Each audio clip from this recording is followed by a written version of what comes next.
Orazio Lomi nacque a Pisa nel 1563 e appena tredicenne si trasferì a Roma. Qui si formò artisticamente e decise di assumere il cognome materno Gentileschi, che poi prenderà anche la famosa figlia Artemisia. A Roma conobbe e frequentò Caravaggio, per il quale nutrì sempre grande ammirazione. Come Caravaggio, anche Orazio Gentileschi rappresenta la realtà in maniera fedele, con una precisione quasi fotografica. Tuttavia, ai toni drammatici, potenti e teatrali della luce e dei colori del Merisi, Orazio Gentileschi preferisce toni più delicati e luce e colori più morbidi e diffusi.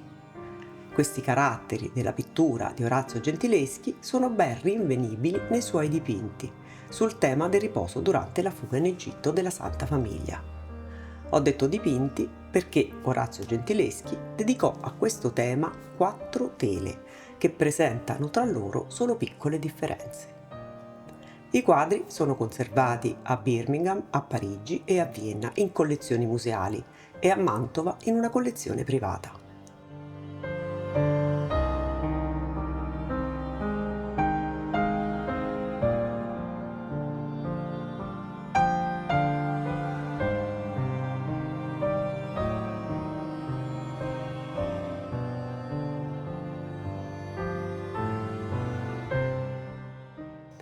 Proprio il dipinto conservato a Vienna è quello che in questi giorni è esposto a Roma a Palazzo Cipolla.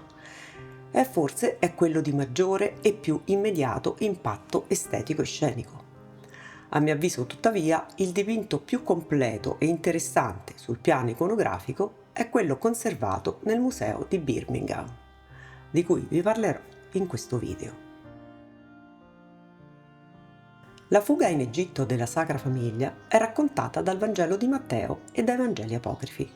Secondo tali scritti, Giuseppe condusse Maria e Gesù in Egitto in seguito alle rivelazioni di un angelo, che lo avvisò in sogno di come Erode il Grande avesse intenzione di far uccidere tutti i bambini sotto i 2 anni di età nella zona di Betlemme.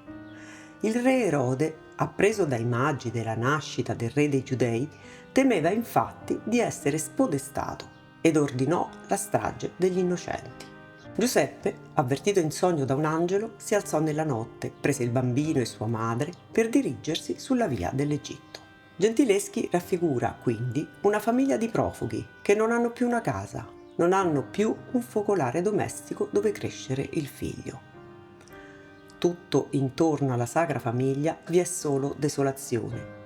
Dietro di loro scorgiamo un muro sbrecciato e in rovina, come bombardato.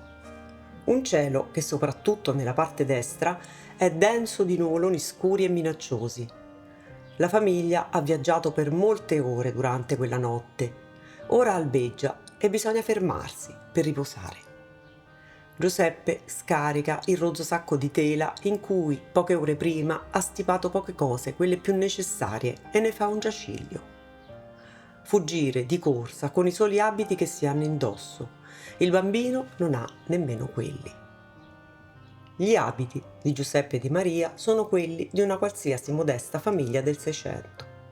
È chiara qui l'influenza di Caravaggio, che era solito dipingere i soggetti sacri con abiti della sua epoca, così da rendere la scena un evento realistico, attuale e comprensibile per i contemporanei.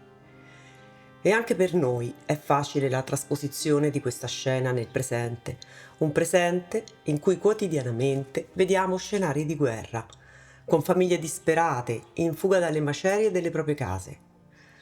Ma capita oggi anche a chi è nel benessere di sentirsi a volte in fuga da se stesso, come profugo per le strade del mondo, privo della speranza e perciò sull'orlo o nel baratro della disperazione. In questo dipinto di Orazio Gentileschi, però, la desolazione del contesto è squarciata e dissolta dalla presenza della Sacra Famiglia, in cui non vi è alcun segno e traccia di disperazione o di sconforto. Giuseppe, Maria e il bambino, Gesù, sono stati costretti a lasciare tutto e a fuggire, ma non sembrano preoccuparsene. Il bambino è addirittura nudo, ma tranquillo, perché c'è la madre a scaldarlo, a tenerlo tra le sue braccia. un primo segno che dice chiaramente che non tutto è perduto, anche in un momento così difficile.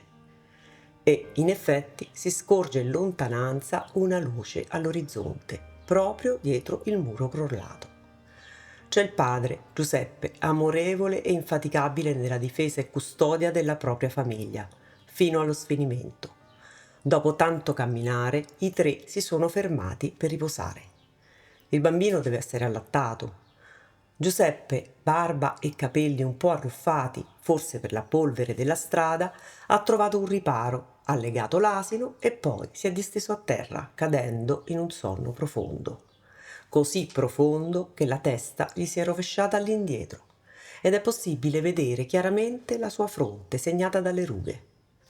Dorme finalmente un sonno ristoratore e le sue braccia, rilasciate, narrano bene di quel riposo, necessario per lui che è anziano. È stanco Giuseppe, anche perché non esita mai a compiere il suo dovere, ad assumersi le proprie responsabilità, anche nei confronti di questo figlio che sa di non essere stato lui a concepire. Su di lui la luce pare come concentrarsi, a sottolineare la fulgidità del suo essere uomo giusto, capace di affidarsi a una speranza che non è quella terrena. Ma a ben vedere è tutta la Sacra Famiglia a brillare di luce propria, trasmettendo una serenità e una tranquillità che sono espressione della comune fiducia in un destino buono. Guardiamo ora il bambino Gesù.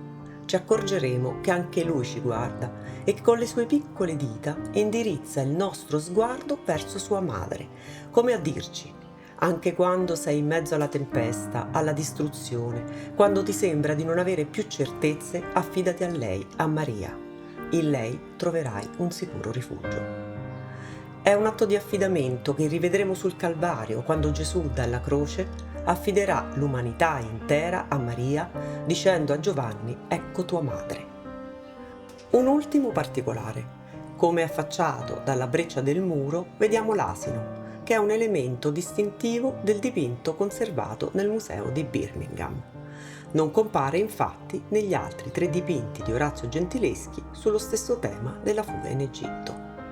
Il mite ed umile asino sembra come vegliare sulla Sacra Famiglia e contribuisce a conferire alla scena una serenità apparentemente incompatibile con la gravità del momento e dei pericoli che il bambino corre.